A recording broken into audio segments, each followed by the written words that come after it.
വിളിച്ചു പറയാൻ ഒരു സുവിശേഷമുള്ളൂ, യേശുവിന്റെ സുവിശേഷം. എത്ര പാപത്തിന് അധീനയിൽ കിടക്കുന്ന മനുഷ്യനായാലും അവനെ ഒരു നല്ലൊരു വ്യക്തിയാക്കി രൂപാന്തരപ്പെടുത്തുവാൻ അത് ഒരു മതത്തിനും പറ്റത്തില്ല, നേതാവിനും പറ്റത്തില്ല. യേശുവിന്റെ വചനത്തിന് മാത്രമേ പറ്റൂ. ഒരു വചനമാണ് മനുഷ്യനെ രൂപാന്തരപ്പെടുത്തുന്നത്.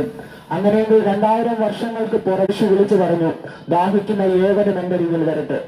ഇത് എന്നിൽ വിശ്വസിക്കുന്നവനെന്ന് തിരുവെഴുത്ത് പറയുന്നത് പോലെ ജീവന്റെ ജല നദികൾ ഒഴുകും.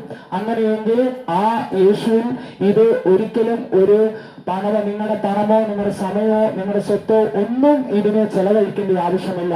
യേശുവെ ഏത് തകർന്നവനെയും ഏത് വഴിമുട്ടി നിൽക്കുന്നവനെ വിടുവിക്കാൻ പറ്റിയ ഒരു സുവിശേഷം അത് യേശുവിന്റെ സുവിശേഷം മാത്രമാണ്. ഈ സുവിശേഷം ഒരു ദേശത്തിലും അനർത്ഥം വിതച്ചിട്ടില്ല. ഈ സുവിശേഷം ഒരു വീട്ടിലും സ്വസ്ഥതക്കേട് ഉണ്ടാക്കിയിട്ടില്ല. ഈ സുവിശേഷം ഒരിക്കലും ആരെക്കൊണ്ടും ആത്മഹത്യ ചെയ്യിച്ചിട്ടില്ല.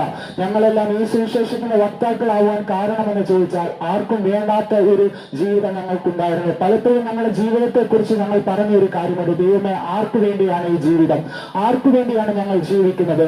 അങ്ങനെയെങ്കിൽ നിങ്ങളെ ഒരു മനുഷ്യന്റെ വില സകല ലോകത്തിലും വലുതാണ്. അതുകൊണ്ടാണ് മനുഷ്യ കുലത്തിന് വേണ്ടി യേശു ഈ ഭൂമിയിൽ ഇറങ്ങി വന്നത്. അവൻ നിങ്ങളുടെ ഹൃദയത്തിൽ വന്നു കഴിഞ്ഞാൽ നിങ്ങൾക്ക് പാപത്തിന് മോചനമുണ്ട്, നിത്യജീവനുണ്ട്.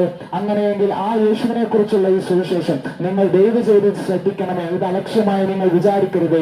യേശു ഞങ്ങളോട് പറഞ്ഞതാണ്, നിങ്ങൾ ഭൂലോകത്തൊക്കെയും പോയി സകല സൃഷ്ടികളോട് സുവിശേഷം പ്രസംഗിക്കുകയും വിശ്വസിക്കുകയും സ്നാനമേൽക്കുകയും ചെയ്യുന്നവർ രക്ഷിക്കപ്പെടും. ആ യേശുവിന്റെ സത്യസുവിശേഷം, സത്യവചനം ഈ ദേശത്തോട് വെളിപ്പെടുത്തുവാനും നിങ്ങൾക്ക് വേണ്ടി പ്രാർത്ഥിക്കുവാൻ